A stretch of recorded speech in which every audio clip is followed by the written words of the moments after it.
Welcome to iOS 11 development course.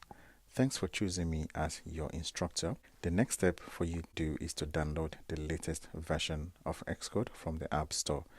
At the time of the recording this video, Xcode 9, which is the one that is primarily used in development of these apps, is still in beta version and is not on the App Store.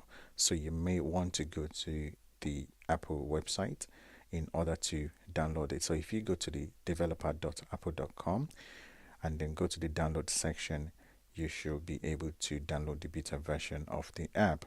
I have assumed that you have some experience with developing on the iOS already, so this is not a beginner course. Follow the course in order, especially for the first 4 to 5 sections of the course. Feel free to ask questions whenever you face any obstacle in your development. And thanks again for taking this course, and I will see you in the first lesson. Thank you.